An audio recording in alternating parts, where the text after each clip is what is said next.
It's October 8, 2019, and this is Globespan 24x7 News. Good evening and thanks for joining us. My name is Samuel Suknandan, coming to you live from Georgetown, Guyana. Here are the major headlines for today. Another miner killed after pit collapses in Region 7. Conversation needed on dual citizenship, says political analysts. GCOM forging ahead with administrative agenda. Rise in U.S. currency a worrying trend. Bank of Guyana probe welcomed. And lack of institutional support affected rice farmers, says the GRPA. Over to you, Whitney. Thank you, Samuel. Good evening, and here are the headlines for today in the region and around the world.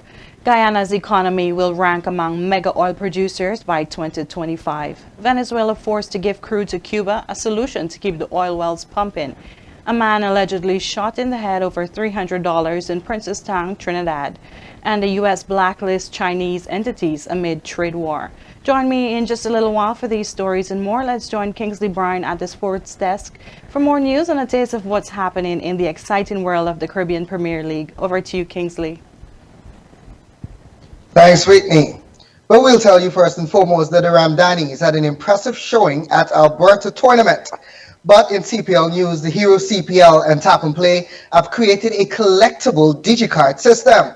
And internationally, South Africa secures World Cup quarterfinal spot after a crushing defeat of Canada. These stories and more, of course, in your sports update. Samuel, back to you. Thanks, Kingsley. And now for a look at the news. The Guyana Police Force has applauded the brave and courageous action by members of the public who this morning having witnessed an armed robbery committed on a 20-year-old male in front of his Diamond East Bank Demerara residence, pursued the two suspects and managed to apprehend one of them. A gold-colored chain which was stolen from the victim was recovered from the captured suspect, and an unlicensed revolver with 6 live matching rounds was found nearby. Efforts are being made to apprehend the other suspect. Meanwhile, a miner lost his life tragically after a mining pit in which he was working collapsed, adding to a long list of persons who have died under those same circumstances in the industry over the years. More in this report. The dead man has been identified as Ryan Taylor of Albert Street, Albertown, Georgetown. Taylor was attached to the Troy Resources mining operations at Karuni Region 7. According to reports, Taylor and his colleagues were working in a pit early this morning when a section collapsed. Globespan 24x7 News understands that Taylor was working on the section that collapsed. The group tried to get him out as soon as they could, but by that time, he was dead. Since news of his demise, there have been an outpouring of messages of grief and shock. But one friend posted on social media that the area was a time bomb awaiting to explode.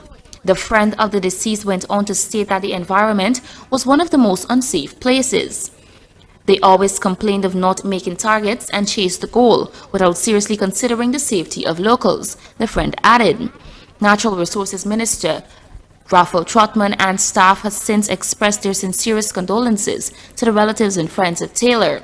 The minister has since instructed the Guyana Geology and Mines Commission to begin making the necessary preparations for a thorough investigation of the matter.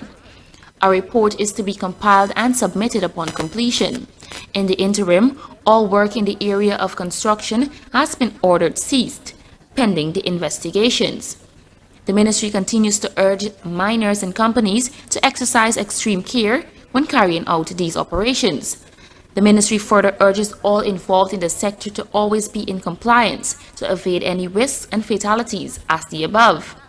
In January 2018, 23-year-old Handel Payne, also called Daggy, of Canefield Housing Scheme East Bank, Demerara, died after the mining pit in which he was working at 35 miles Kanara back dam collapsed. In April 2018, a miner named Kevin Adams, 25, of Linden Region 10, died at Chinese Creek back dam Mazaruni River after a pit caved in and buried him alive. 1 month later, in May, Kenny Rani, 20, a resident of Camarang Upper Mazaruni River, died after he was covered in mud after a wall of a mining pit in which he was working collapsed at Pepper Camp Back Dam, Upper Mazaruni River. Again, 1 month later in June, miner Elmo Adams died after he too was buried alive after the walls of a pit caved in at Imbamadai, Upper Mazaruni. Back in 2015, 10 persons died in a mining pit in the Konarawak area after it collapsed. The incident saw 17 miners being buried under a pile of dirt and rubble, but 7 managed to escape alive with various injuries. The deaths were blamed on heavy rains in the area, improper mining design, and poor safety practices at the mining camps.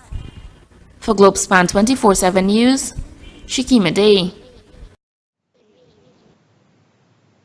Thanks, Shakima. Troy Resources Guyana Inc. has temporarily halted operations at Karuni Gold Mine in Region 7 following the incident. The company in a release stated that they are deeply saddened by the incident. Quote, "We always make every effort to ensure the well-being of all of our people, and this incident brings home the need for utmost vigilance in safety at all times," end quote, the statement added. The company says it is in close contact with the family of the former employee and is providing full support. They also hope to hire a grief counselor to help their employees cope with this tragic loss. A full investigation is to be conducted by the family and relative authorities. Following the weekly statutory meeting of the Guyana Elections Commission, GCOM, it was revealed that the Commission is now focused on advancing its administrative agenda, which is necessary for the conduct of general and regional elections in March 2020. To reactivate the work of the admin committee, that committee has to look at the number of vacancies that have not been filled, specifically in terms of a logistics manager, in terms of an assistant chief elections officer, in terms of a research person, and in terms of a person responsible for voter education. Those are vacancies. Obviously, those vacancies have been affecting the capacity of the Secretary of Police work, and the admin committee is scheduled now to meet on Tuesday so we can advance the process of filling those vacancies. The operations committee itself is intended to meet on Friday so that they can look at the issues pertaining to the house-to-house information, how that will be used, etc. And the commission itself will be meeting on Friday. So in a sense, the commission is now in the mode where it's likely to meet twice a week of the commission towards elections. That was government-nominated Commissioner Vincent Alexander following the meeting today, who also added that the issue of filling those vacancies was put on pause until a new chair could have been selected. As it relates to the other associated processes, Alexander noted that progress is being made.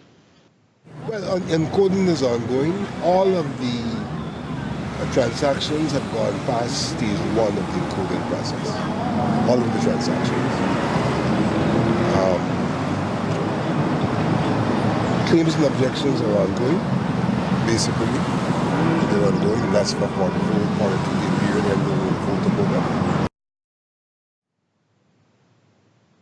Alexander said, according to his information and in his view, the claims and objections exercise has so far gained an average response.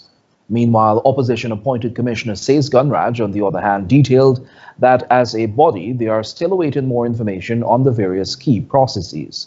Well, we are trying to get more details as to the process so far, the same details that we spoke to you about last week. We haven't gotten the entirety of those details as yet. And once we get that, we're trying to make decisions. We've gotten updates on the claims and objections process. We are trying to get some more details into about the house-to-house data.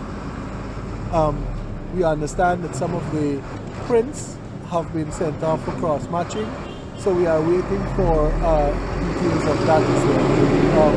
Before we Gunrad said, according to his information, response to the claims and objections exercise is not as fast-paced as the Commission would have hoped. I understand from the CEO that there were 2,127 transactions for claims and 2 objections so far. They have now said that the encoding process is scheduled to finish on the 15th of October.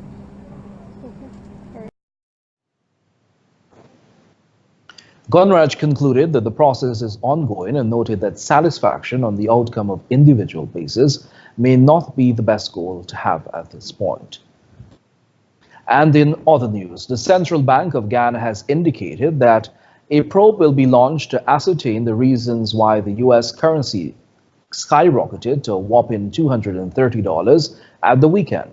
Globespan 24x7 News sought comments from two economically astute Guyanese to provide a better understanding of the cause of the fluctuations and possible remedies. Kingsley Bryan brings us the details in this report. The issue of shortages of foreign currency, specifically the US dollar on the local market at certain intervals, is nothing new, but continues to be a bother when it arises. Governor of the Central Bank, Dr. Gobin Ganga, relayed that the issue has caught the attention of the government, since over $6 million was pumped into local banks, and a probe will be launched to determine the reasons. Chartered accountant and political commentator Christopher Ram, in an exclusive telephone interview with Globespan 24x7 News, opined that the Bank of Guyana may have underestimated the situation. It's a normal feature of a floating exchange rate. But what we should be worried about is if the decline persists and there is no correction in the system. Now, if the Bank of Guyana is saying that it has plugged money into the market and it's not having any effect, then we might very well be running down our reserves without any without the desired results. Ram noted that the price for foreign currency always depends on the relationship between supply and demand. He highlighted, however, that while the issue is not new, there would be cause for worry if certain trends continue. Well, perhaps the Bank of Guyana thought it might have been a temporary hiccup in the market and is now recognizing this is a more systemic and prolonged and substantial issue. Ram posited that the reasons for the fluctuation are multiple, one of which may be the political uncertainty that prevailed, and as such welcomed the investigations, but deemed them late since the issue has prevailed for too long. On the other hand, financial analyst Sesnarain Singh opined that while the factors for the fluctuations may be many, a number of other economic indicators must be used to make an accurate determination. One factor has been the state of the Trinidadian and the Barbadian economy has been a key driver in the extraction of notes from this economy. They've been bringing Bajan dollars and Trinidadian dollars into Guyana persistently, not just now, for more than a year this has been happening. And they have been exchanging it for US dollars and taking those notes back to their country because they need those monies to supplement their economy. So the Cubans are also bringing euros and Canadian dollars to Guyana and exchanging it for US dollars because there's a shortage of US dollar notes in Cuba. And nobody is really taking proactive measure. Singh said two separate transactions have to be taken into account: the actual physical notes and wire transfers. He said there may be a handle on the wire transfer aspect, but a better handle is needed on the notes. I think the government is being a bit lethargic in taking proactive action in stopping these Trinidadian and Bajan traders from lifting money. I mean, big companies, I don't want to call name, but they have some big Trinidadian companies in Guyana. They are actively involved in lifting these monies out to Guyana. Actively. And it's a serious, they're into supermarkets, they're bringing a lot of these products, they're into pharmaceuticals, all these things, and they're lifting US dollars out of this country in us. Singh also posited that the probe by the bank is welcomed, and he's confident that the governor is well equipped to carry out the investigations. He, however, urged that it is concluded swiftly, since the Christmas season may result in even higher rates and the reemergence of an underground market. For Globespan 24x7 News, this is Kingsley Bryan. Thanks, Kingsley. The partially decomposed body of Imani Leach was on Monday recovered from the Cara Creek, Mackenzie Linden, following an intense search action. The 9-year-old went missing after he fell into a section of the Cara Creek in Linden on Saturday last. According to reports, his body was discovered floating in a section of the creek at around 12 hours 30, after relatives and other residents in the area formed a search party via boat into the creek.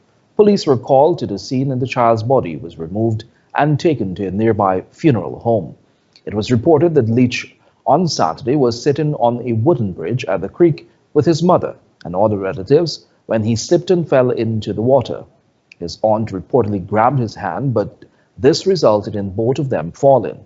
Relatives frantically attempted to save both of them, but only the aunt was pulled from the water. The now deceased child was a student of the Regma Primary School in Linden. Just days after former Foreign Affairs Minister and PNCR executive Carl Greenidge announced his decision to relinquish his British citizenship, former opposition chief whip and PPP executive Gail Teixeira has now come forward to say that she too has renounced her Canadian citizenship. Both politicians have now paved the way for their return to the National Assembly and to be on their party's candidate list, and by extension to continue their careers in local politics. Teixeira told sections of the media that she received her renunciation since June 26, 2019.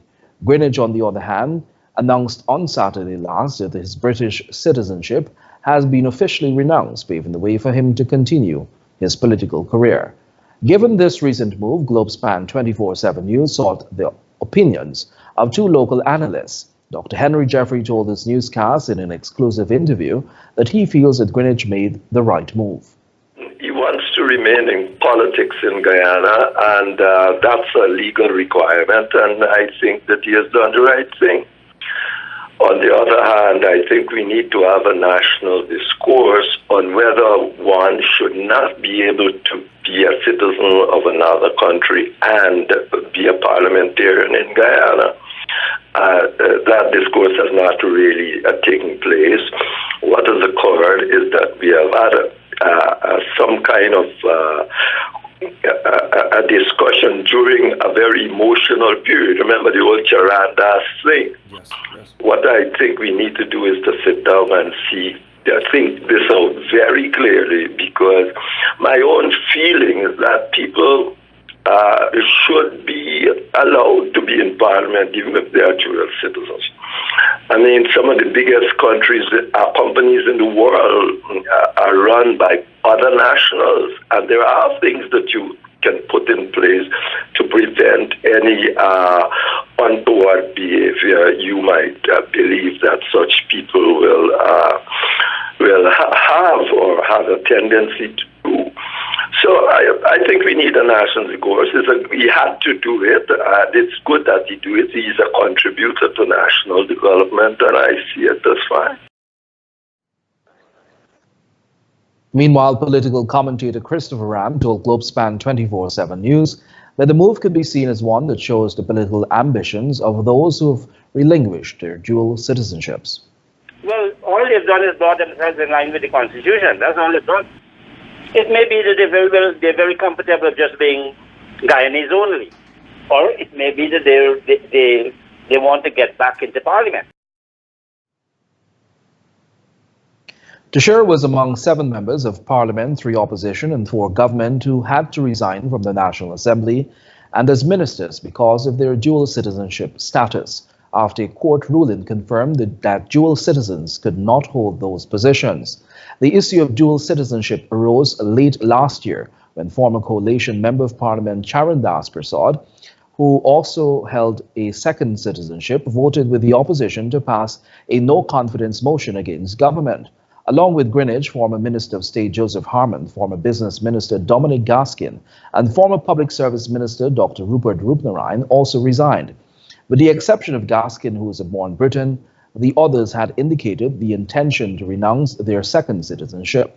Harman has a United States citizenship, while Rupnarayan has a UK citizenship. Harman said recently that he has already made an application for his US citizenship to be renounced. Meanwhile, in addition to Shera, Adrian Anamaya and Odinga Lumumba also gave up their parliamentary seats. However, Amaya said he will not be renouncing his US citizenship.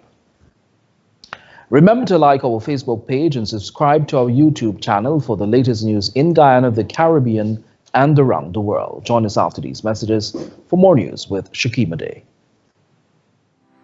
Globespan GT is a proud sponsor of Globespan 24x7 News. Here are some exciting news from Globespan GT. Fares have dropped for next year, starting January 20 to August. American Airlines has cheap fares on non-stop flights to New York. Flights are as low as $306 one way and $540 round trip, all tax included. Take advantage of these cheap fares on American Airlines non-stop flights to New York.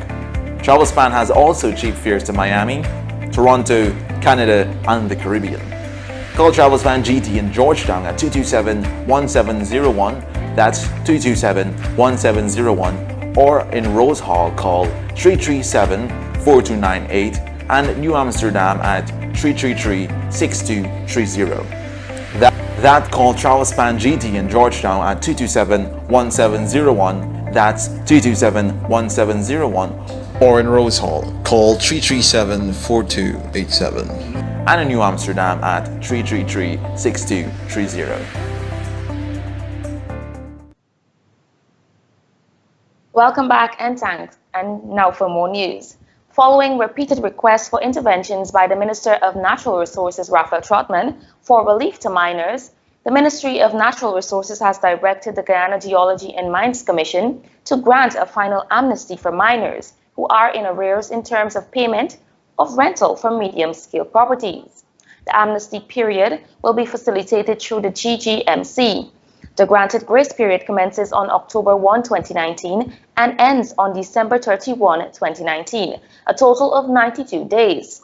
This will be given to all medium-scale property owners who are in arrears and whose properties have not been published as cancelled in the official gazette.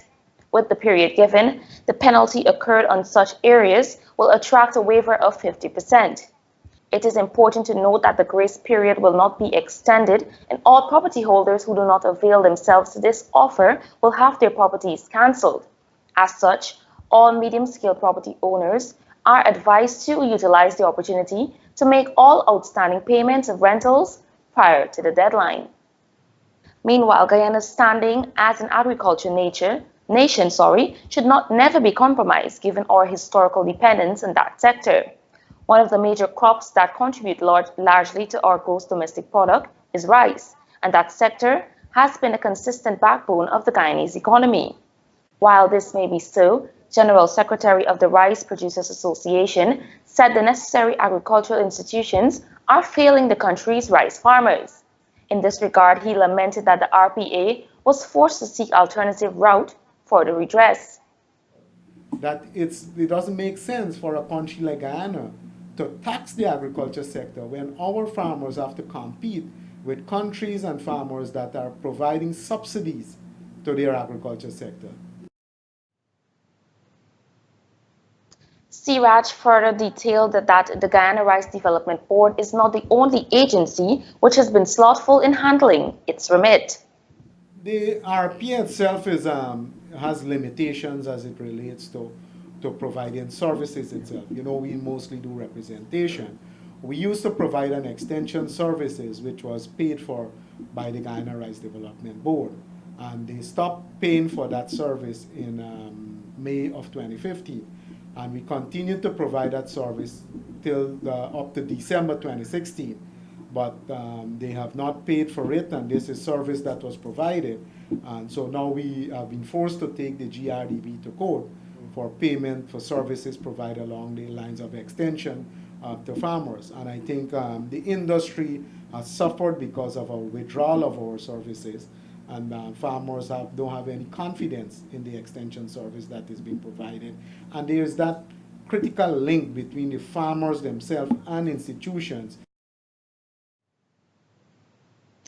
The RPA General Secretary also stated that in addition to this increase, which has proven quite burdensome to most farmers in Region 5, the MMA authority also increased the land rent by approximately 700%.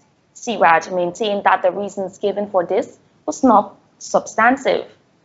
The MMA authority has been lapsing in terms of oversight in the infrastructural maintenance of Region 5 itself, and a small crack became a huge breach because they were unable to effect a stitch in time, and that is why we have these issues going on.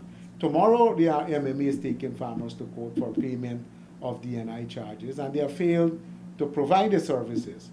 And you have to provide the service before you get paid for it. Added to that, of course, they would have moved the DNI charges from $2,500 per acre to $8,000 per acre. Siraj, when questioned on the issue, disclosed that in his view, the actions of those agencies mirror an agency whose actions are under political directives.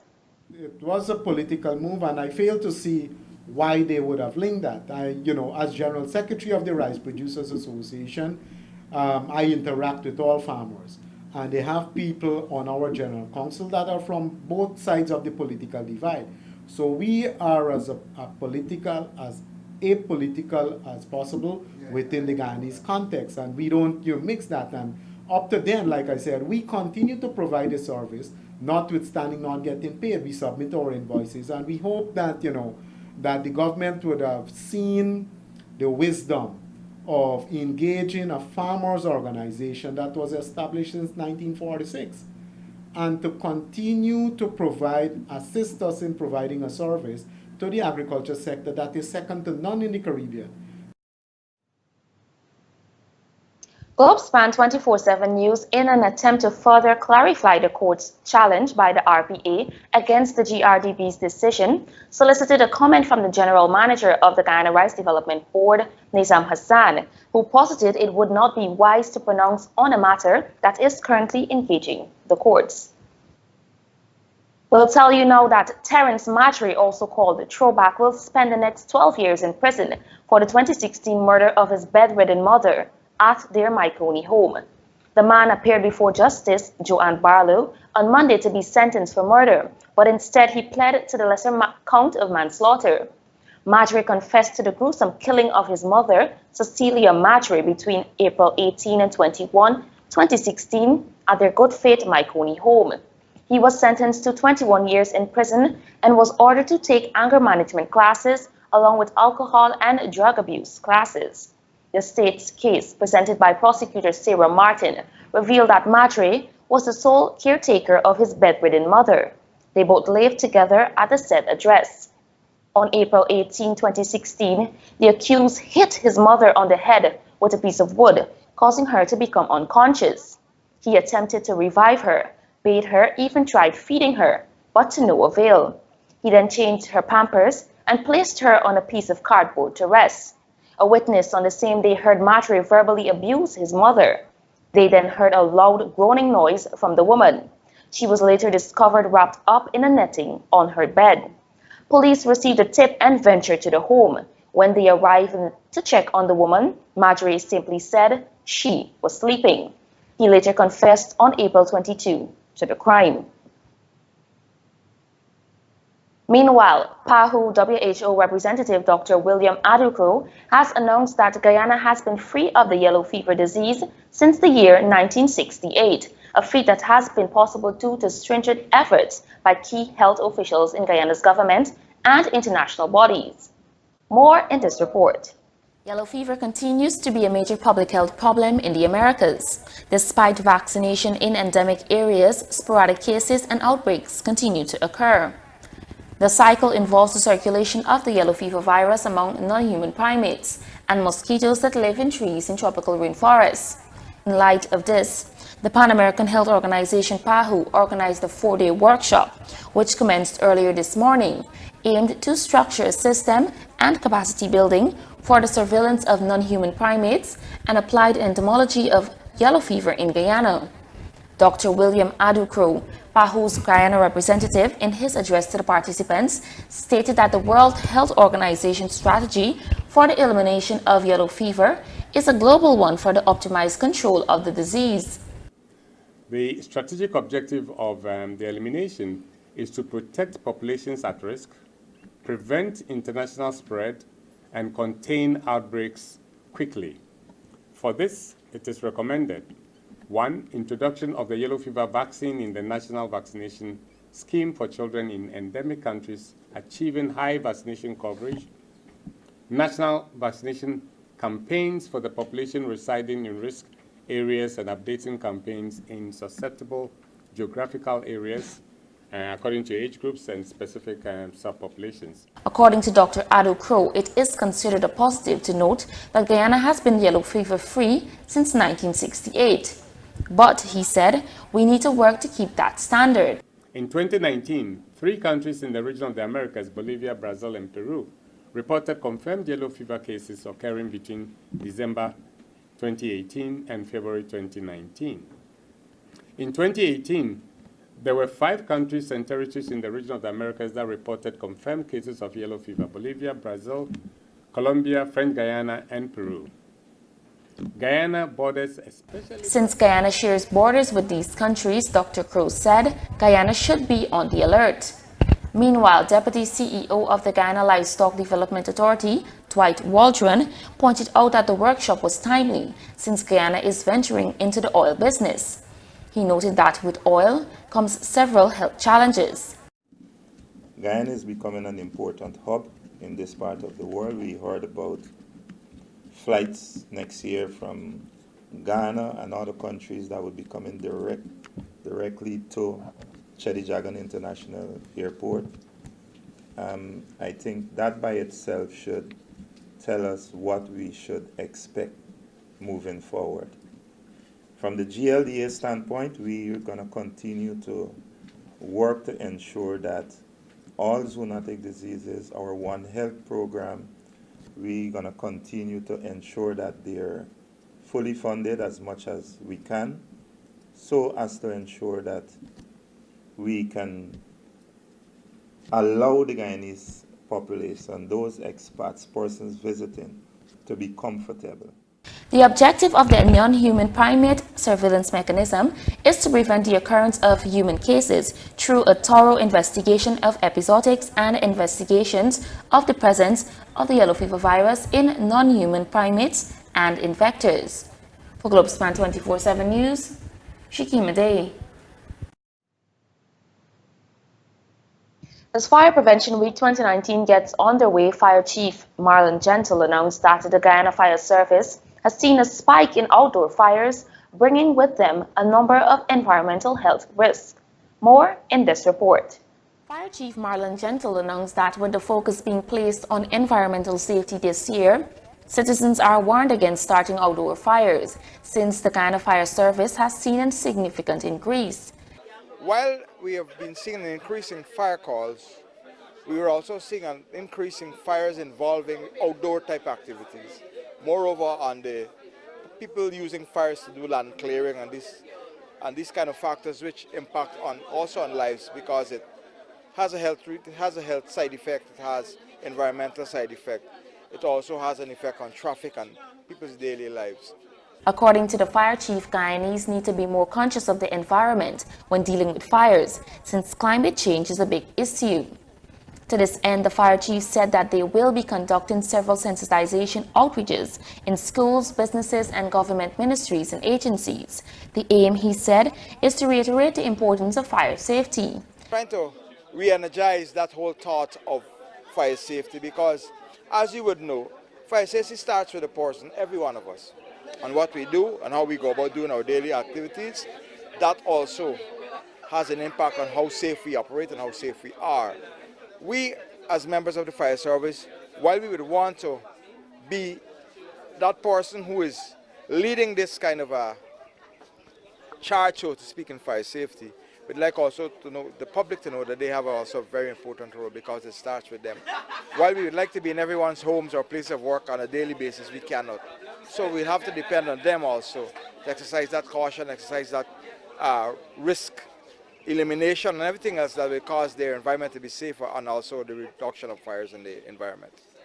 Gentle also noted that the exercise will focus on fire safety in businesses, since there are several companies that are yet to adhere to the rules and regulations of the Fire Prevention Act. Fire Prevention Week 2019 is being held under the theme, Save Lives, Protect Property, Strive Towards a Greener Environment. The week of activities kicked off on Sunday last with a church service and will end on Saturday. The week will culminate with a fire safety fair and exhibition at Durban Park and wrap up with the commissioning of a fire boat. Fire Prevention Week 2019 coincides with the Guyana Fire Service's 62nd anniversary since its establishment in 1957. For Globespan 24x7 News, Shakima Day. In other news, the Guyana Agriculture and General Workers Union, through its Assistant General Secretary, Aslim Singh, took part in a two-day meeting of Latin American and Caribbean trade unions affiliated to the World Federation of Trade Unions. The meeting was held on October 2 and 3, 2019, and took place in Buenos Aires, Argentina. It brought together some 50 trade unionists from several countries in the region. GAHU, in its address to the meeting, used the opportunity to bring attention to the heavy burdens of the workers that they face in Guyana. The union pointed out that in recent times, the workers and their families have been confronted by heavy increases in the cost of living, occasioned by the imposition of new taxes, hiking of existing taxes, and the withdrawal of subsidies to workers and pensioners. Apart from that, the union's Assistant General Secretary told the meeting that Guyana's democratic culture and rule of law are being undermined following the failure of the government to abide by the consequences of a successful no-confidence motion in the National Assembly. The union pointed out that the democratic and other forces in Guyana were now engaged in a new struggle to restore constitutional rule through free and fair elections. We will now take a short commercial break. Do stay tuned for regional, international, and diaspora news with Whitney Prasad at our New York studio. Travelspan is a proud sponsor of Globespan 24x7 News. Travelspan has some cheap fares to Guyana on American Airlines flights. Fly from January for $234 one-way and $512 round-trip. Take advantage of these cheap fares on American non-stop flights from JFK to Guyana. That's non-stop flights from JFK to Guyana, starting as low as $234 one-way and $512 round-trip. And also has the cheapest fares for Christmas that starts as low as $799 round-trip. Travelspan celebrating 25 years in business with over 10 offices to serve you. Call 718-845-0437. That's 718-845-0437. Or book online at travelspan.com. Book early and save. To keep up with breaking news in Guyana, the rest of the Caribbean, and on the international scene, like, follow, and subscribe to Globespan 24x7's Facebook and YouTube news page. Join the conversation, get live news on the go, and news and details right here on Globespan 24x7 News.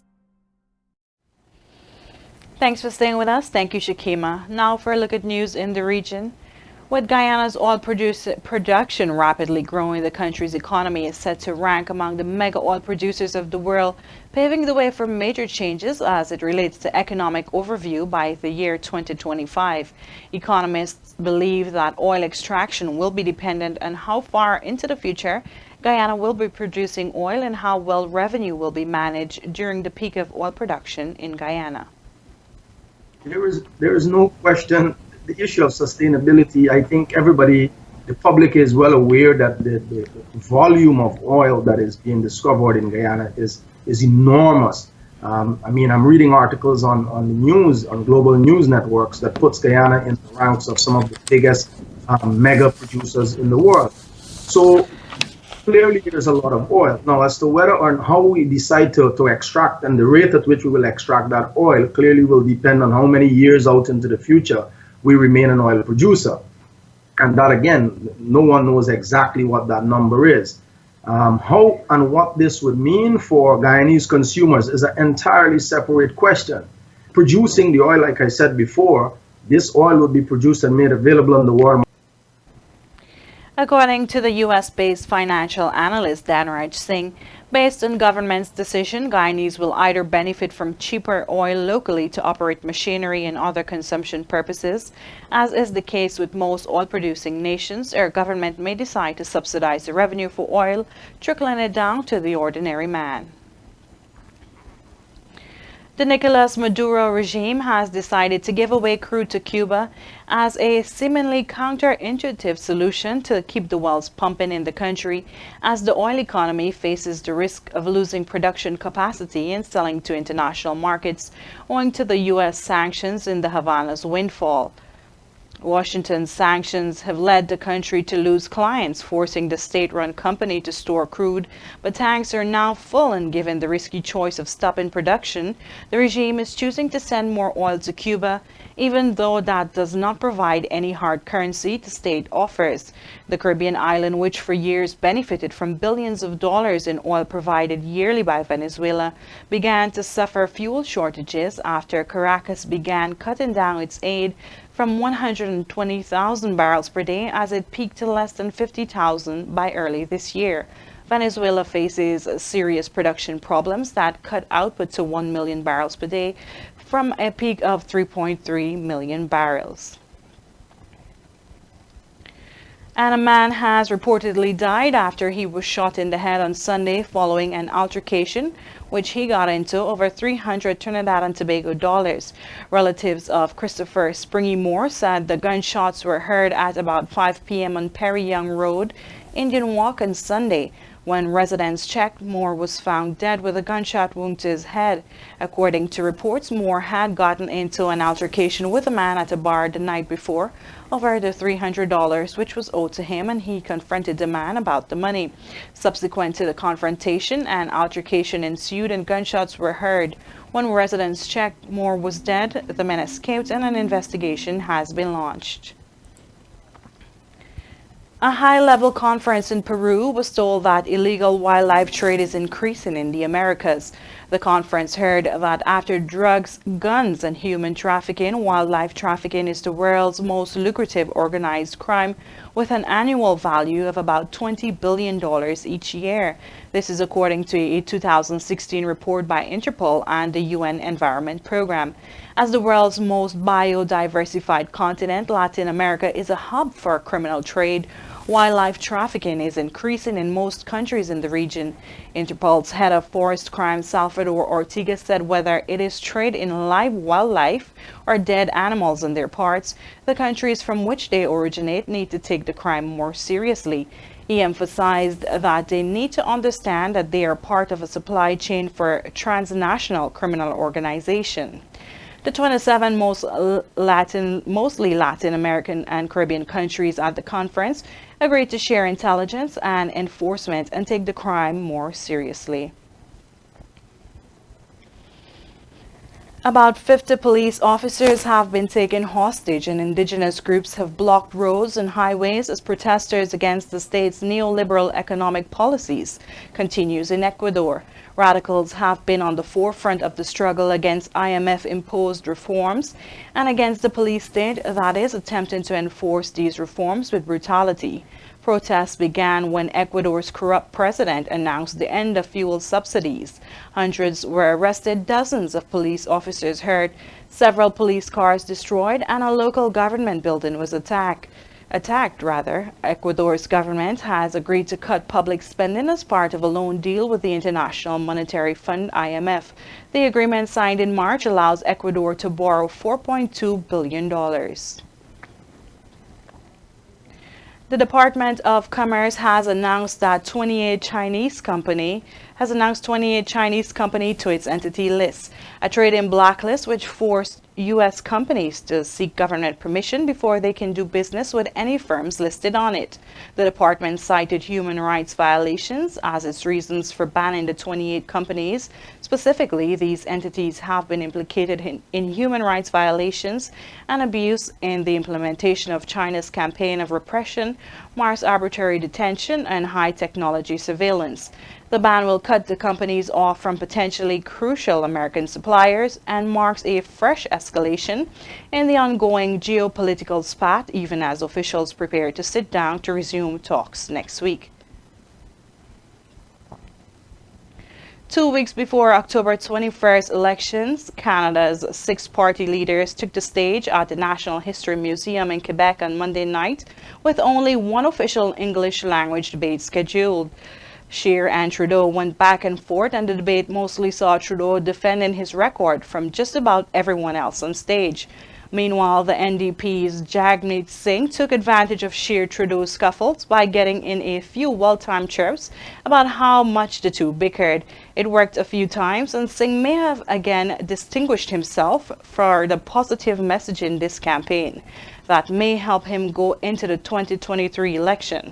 The 2019 Canadian federal election will take place on October 21st, 2019, to elect members of the House of Commons to the 43rd Canadian Parliament. Sources have said a Brexit deal is essentially impossible after a call between Prime Minister Boris Johnson and Angela Merkel. Johnson and the German Chancellor spoke earlier about the proposals he put forward to the EU, but the source said she made clear a deal based on them was overwhelmingly unlikely. Mrs. Merkel's office said it would not comment on a private conversation, but President of the European Council Donald Tusk sent a public tweet to Mr. Johnson telling him the future of Europe and the UK was at stake. With efforts to get a deal by the end of the month on an apparent knife edge, Boris Johnson and his Irish counterpart have said they hope to meet later this week.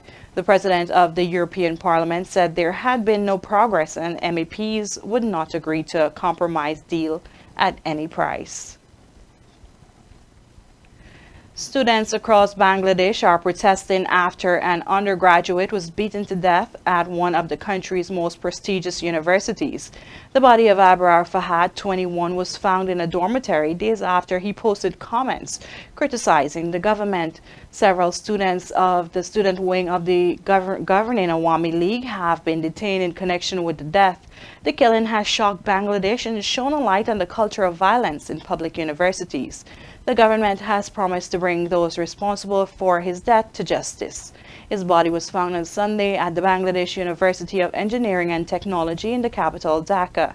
The Bangladesh League, the student wing of the Awami League, has been widely accused of using torture and extortion against students. West African politicians and film stars are among thousands calling for actions following a BBC report into sexual harassment at a top university. A year-long investigation by BBC Africa Eye released on Monday explored the harassment at the University of Lagos, Nigeria, and the University of Ghana.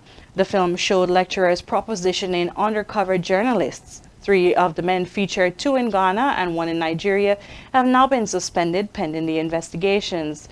The 2 Ghanaian professors have denied they were offering sex for grades in the undercover exchange. Social media users and high-profile figures are demanding action and sharing their own experiences. Nigeria's First Lady Aisha Buhari said on Monday that the current situation simply has to change.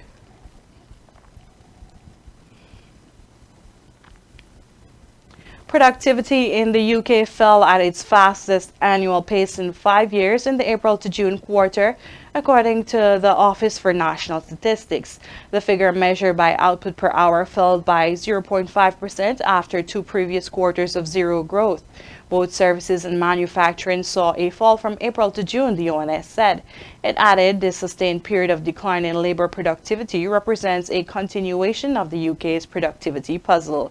The ONS added that productivity since the economic downturn in 2008 was growing more slowly than during the long period prior to the downturn. That's all for news in the region and around the world. Let's join Kumar Doshi for tech news in India. I'm Whitney Prasad reporting from New York. Do have a great rest of your evening. Stay tuned for more news. Thank you, Whitney. Namaste, salam, good day everyone. This is TechBeat on Globespan 24x7. Today in Tech News, we will discuss technologies used in vehicular safety. Traffic collisions are the biggest cause of injury-related deaths worldwide. Some 1.35 million people die each year owing to road traffic accidents, and between 20 and 50 million people suffer non-fatal injuries causing disabilities as a result of it. Cars are being designed with basic and extreme features, including but not limited to seat belts, airbags, adaptive cruise control, anti-locking braking system, etc. Regular airbags using impact sensors inflate within 25 to 50th of a second after impact. New technology in impact sensors using MEMS or micro-electromechanical systems to detect collisions and deploy airbags in a fraction of the time as conventional airbags. A Forward Collision Warning System, or FCW, is an advanced safety technology that monitors a vehicular speed, the speed of the vehicle in front of it, and the distance between the vehicles. This system will warn the driver of an impending crash or if the driver is too close to the rear of another vehicle. FCW system uses sensors to detect slow-moving or stationary vehicles. In road technology terminology, a lane departure warning system is a mechanism designed to warn the driver when the vehicle begins to move out of its lane on freeways or arterial roads. Lane departure warning is a simple monitoring system that uses cameras and sensors to detect lanes. Though these technologies exist, accidents occur due to irresponsible driving, breaking traffic rules, and failing to meet safety standards.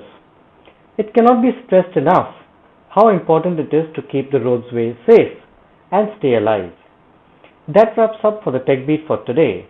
I'm Kumar Doshi bringing tech news from India. Back to the studio in Guyana for more news to come. Thank you. Thanks, Kumar. We will now take a look at our bridge reports.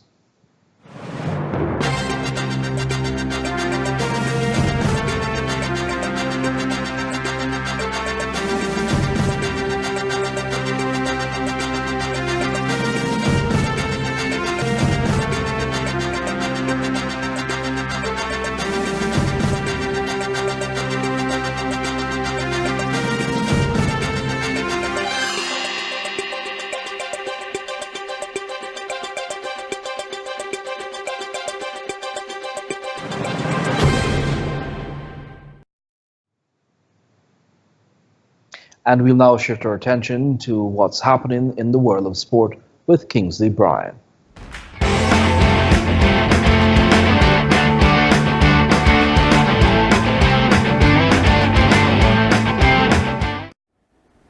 Thanks, Samuel.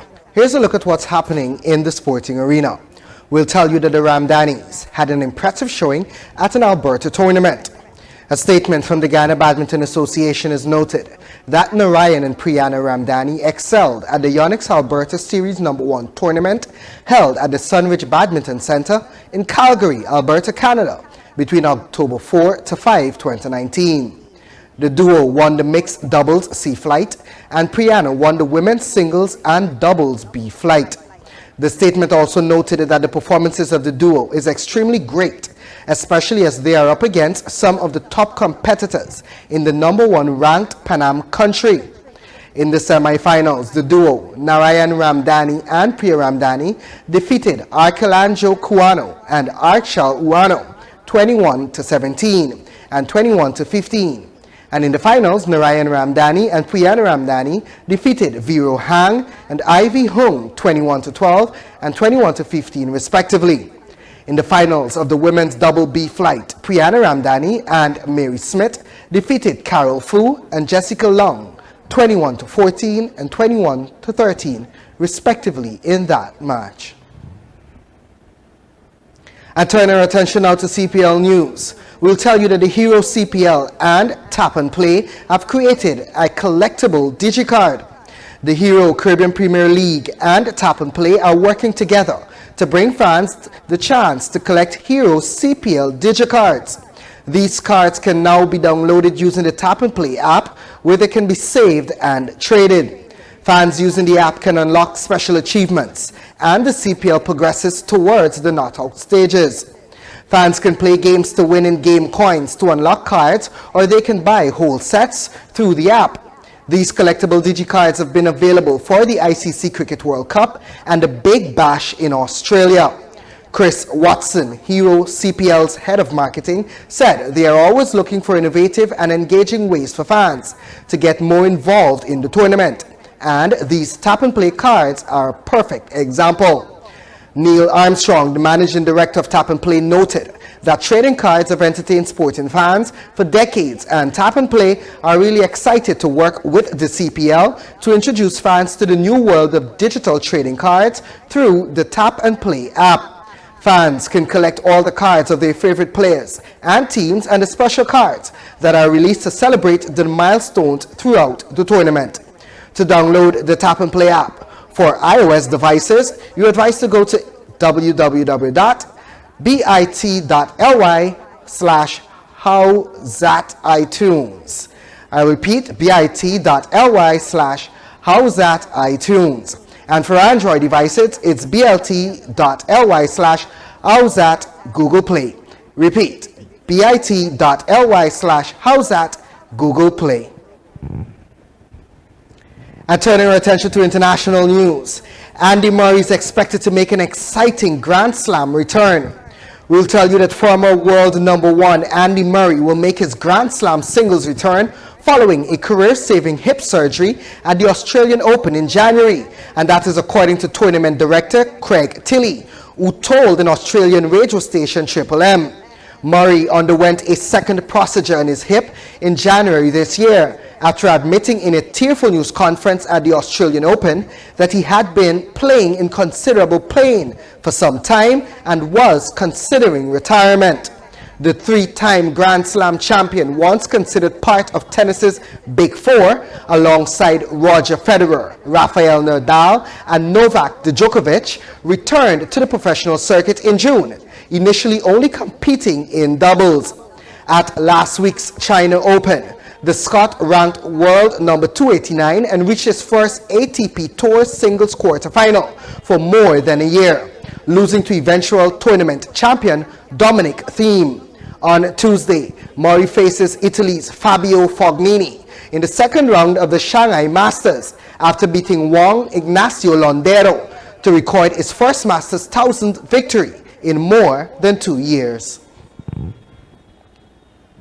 Also, we'll tell you that South Africa secured a World Cup quarterfinal spot after thumping Canada. Cobus Reinach scored the fastest hat-trick in Rugby World Cup history, as South Africa ran in 10 tries to secure its place in the quarterfinals with a 66-7 victory against Canada. The scrum half scored his first try in the 9th minute with a superb run from deep inside his own half before going over again in the 17th and 20th minute. The Springboks ran in 6 tries in the first 27 minutes before things went from bad to worse for Canada, as substitute lock Josh Larson was shown the 6th red card of the World Cup for an illegal shoulder charge on the neck of a South African. Playing against 14 men for more than 40 minutes, South Africa touched down 4 more times in an overwhelming victory. Flanker Matt Heaton's try just after halftime did ensure Canada got on the board, with just its second try of the tournament.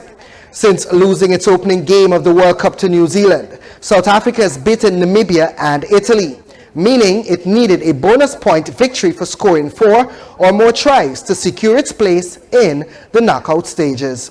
And that has brought us to the end of our sporting news for today. Join us tomorrow as we continue to give you more updates of what's happening in the sporting arena. Back to you, Samuel. Thanks, Kingsley. And that has brought us to the end of today's news. Before you go, here's a recap of our major headlines. Another miner killed after pit collapses in Region 7. Conversation needed on dual citizenship, says political analysts. GCOM forging ahead with administrative agenda. Rise in U.S. currency, a worrying trend. Bank of Guyana probe welcome. Lack of institutional support affecting rice farmers, says the Rice Producers Association. Thanks for watching Globespan 24x7 News. On behalf of myself, Samuel Siknanda, the news and technical team in Guyana, New York, and India. Until next time, do have a great evening. Goodbye for now.